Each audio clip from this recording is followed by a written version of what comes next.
नमस्कार, मेरा नाम मनमोहन है और मैं पीएचडी स्कॉलर हूँ लखनऊ विश्वविद्यालय में। अभी लखनऊ यूनिवर्सिटी का एमए पॉलिटिकल साइंस पीजी का एंट्रेंस होने वाला है और ये पीजी एंट्रेंस एग्ज़ाम आप क्वालिफाई करते हैं तो आप यहाँ के छात्र बन सकते हैं। हमारे साथ MA political science MA second semester के छात्र हैं। अभी 2 होनहार छात्र हैं हमारे सामने और ये बहुत एक्टिव रहते हैं लोग। तो हम इनसे जानेंगे किस तरीके से उन्होंने तैयारी करी थी एमए पीजी के लिए और किस तरीके से यहाँ पे आई, क्या क्या आपको पढ़ना चाहिए, क्या क्या सिलेबस इन्होंने तैयार किया और आगे क्या क्या होना चाहिए। तो आप लोग अपना इंट्रोडक्शन दीजिए।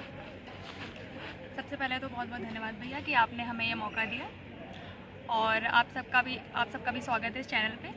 तो आप में से बहुत सारे लोग जो एमए की तैयारी कर रहे हैं एंट्रेंस की, उनके मन में कुछ डाउट होंगे कि हमें क्या पढ़ना है और क्या नहीं पढ़ना है, क्योंकि इसका एक स्पेसिफिक सिलेबस नहीं दिया हुआ है। तो अगर मैं अपने अनुभव को साझा करूं तो सबसे पहले तो मैं बताना चाहूँगी कि मैंने CUET पीजी की तैयारी की थी। वहाँ मेरा एडमिशन नहीं हो सका और मैंने यहाँ के लिए केवल 5 या 10 दिन पढ़ा था। तो उस दौरान मैंने क्या क्या चीज़ों को पढ़ा, क्या गलतियाँ की और क्या चीज़ें मैंने की जिसने मुझे मदद की, वो मैं आपको बताऊँगी।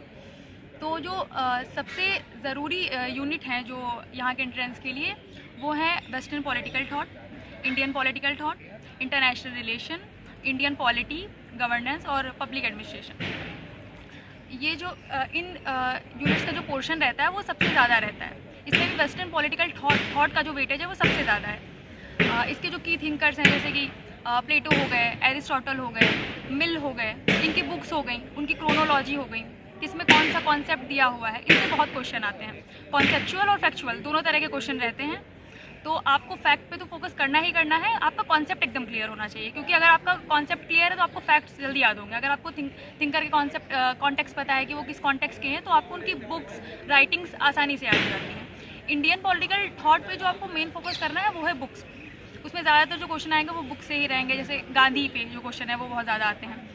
भीमराव अम्बेडकर, उनकी बुक्स तो बहुत ज़्यादा ही इंपॉर्टेंट है, वो तो आपको पढ़नी है। इसके अलावा बात करूँ मैं इंटरनेशनल रिलेशन, उससे कॉन्सेप्ट से और उसकी जो कुछ जो इवेंट्स जैसे कोल्ड वॉर का पीरियड हो गया, उसकी क्रोनोलॉजी हो गई, वो बहुत ज़रूरी है याद करना, वो आपको याद होना चाहिए। और सबसे ज़रूरी यूनिट जिनका वेटेज आज हम देखते हैं कि नेट के एग्ज़ाम में भी बहुत ज़्यादा बढ़ गया है, वो है इंडियन पॉलिटी, वो गवर्नेंस वाला पोर्शन। उसके आर्टिकल्स क्या हैं, पार्लियामेंट्री सिस्टम क्या है, प्रेसिडेंट और गवर्नर, इसके बीच में कंपैरिजन करके भी चीज़ें आ सकती हैं। इससे भी कॉन्सेप्चुअल और फैक्चुअल दोनों तरह के क्वेश्चन बन सकते हैं। कुछ क्वेश्चन 3 या 4 जो रहेंगे वो हो सकता है GS या फिर करंट से आ जाएँ, तो हालांकि आपको उस पर ध्यान देने की बहुत ज़्यादा कोई आवश्यकता नहीं है, क्योंकि 3 या 4 क्वेश्चन की वजह से अगर आप स्टैटिक वाला छोड़ देते हैं तो आपको कहीं ना कहीं नुकसान हो जाता है। और बाकी यही है कि आप अपने कॉन्सेप्ट को स्ट्रॉन्ग कीजिए, फैक्ट डेली रिवाइज कीजिए, क्योंकि फिर आपके वो हैबिट में आ जाता है और आपको फिर वो आप भूलते नहीं हैं जब आपकी चीज़ें हैबिट में आ जाती हैं। तो बुक्स वगैरह जो आप वो एक A4 शीट पर लिख के रखिए। जैसे कि पॉलिटिकल थ्योरी, ये पढ़ना बहुत ज़्यादा ज़रूरी है। जब आप पॉलिटिकल थ्योरी को आप कवर कर लेते हैं तो आपको ना पॉलिटिकल थॉट पढ़ना आसान हो जाता है। जैसे कि आप लिबर्टी का कॉन्सेप्ट पढ़ रहे हैं, तो लिबर्टी के थिंकर कौन से हैं, नेगेटिव लिबर्टी क्या है, पॉजिटिव लिबर्टी क्या है, उसके कौन से थिंकर्स हैं, क्या बेसिक डिफरेंसेस हैं, इक्वालिटी क्या होती है, इक्वालिटी में कौन कौन से थिंकर आते हैं, जस्टिस पढ़ते हैं तो आप रॉल्स को पढ़ते हैं। तो यही बेसिक सी चीज़ें हैं जो आपको पढ़नी है। बाकी मैं ये नहीं कहूँगी कि बहुत सरल क्वेश्चन पेपर आता है, पर हाँ, अगर आप अपने कॉन्सेप्ट और फैक्ट्स दोनों पे फोकस कर रहे हैं तो आपके लिए LUA में आना बहुत मुश्किल बात नहीं है। तो अब अपना इंट्रोडक्शन दीजिए। अब आप बताइए आपने कैसे तैयारी करी और आपने कैसे यहाँ पे एडमिशन पाया। थैंक यू सो मच भैया, मुझे ये अपॉर्चुनिटी देने के लिए। चैनल पे स्वागत है और थैंक यू सो मच भैया को सपोर्ट करने के लिए। आप सही प्लेटफॉर्म पे आए हैं। अगर आप सब MA EDU एंट्रेंस की तैयारी कर रहे हैं और अगर आपने साथ में CUET PG की भी प्रिपरेशन कर रखी है, तो यहाँ का एंट्रेंस आपके लिए काफ़ी आसान हो जाएगा। लेकिन जैसे कि मेरी फ्रेंड ने आपको सारी इम्पॉर्टेंट थीम्स, बुक्स और इम्पॉर्टेंट टॉपिक्स के बारे में डिस्क्राइब किया, तो मैं आपको ये बताना चाहूँगी कि आप प्रैक्टिस और रिवीजन कैसे करें। तो जैसे कि हर टॉपिक के लिए एक स्पेसिफिक बुक है, आप उस स्पेसिफिक बुक पे स्टिक रहें। जैसे पॉलिटिकल थ्योरी के लिए OP गाबा है और वेस्टर्न पॉलिटिकल थॉट के लिए भी आप OP गाबा रेफ़र कर सकते हैं। इंडियन पॉलिटी के लिए M लक्ष्मीकांत है।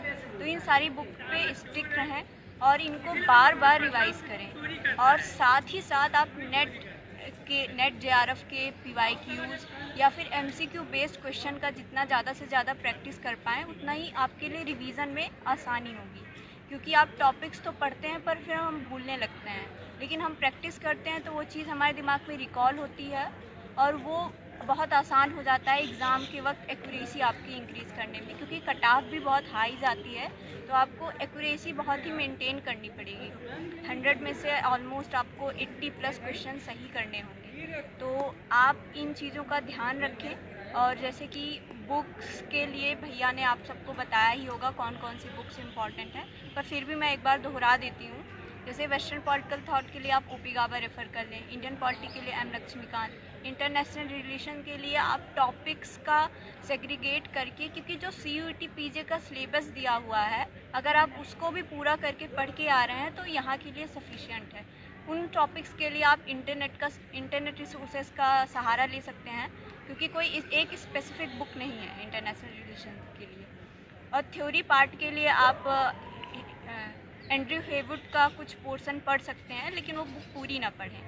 बाकी जो भी टॉपिक्स छूटते हैं, जैसे कुछ टॉपिक इन्वायरमेंट के CUET PG में दिया है, उन टॉपिक्स को भी आप इंटरनेट से पढ़ सकते हैं। बाकी प्रैक्टिस ज़्यादा से ज़्यादा करें, रिवाइज ज़्यादा से ज़्यादा करें। All the very best. तो आप लोगों ने बताया हॉस्टल कैसे मिलता है आप लोगों को, क्योंकि आपका हॉस्टल कहाँ पे, कैसी सुविधा है, जो आना चाहते हैं जो लोग हॉस्टल के चक्कर में, कितनी रैंक आनी चाहिए? तो हॉस्टल के लिए भी कैटेगरी वाइज यहाँ पे कट ऑफ आती है। तो जैसे आपकी रैंक होगी उस बेसिस पे ही आपको हॉस्टल भी अलॉट होगा। अगर आप जनरल कैटेगरी से हैं तो आपको टॉप 50 रैंक में आना ही होगा, तभी आपको हॉस्टल अलॉट होगा। और हॉस्टल के लिए आपको हॉस्टल LU की वेबसाइट पे रजिस्ट्रेशन लिंक ओपन हो जाता है, आपको वहाँ पे रजिस्ट्रेशन पहले करना होता होगा। फिर उसके बाद रजिस्ट्रेशन के बाद यहाँ पे प्रॉपर आपका डॉक्यूमेंट वेरिफिकेशन होगा, फ़ीस ऑफलाइन सबमिट होती है।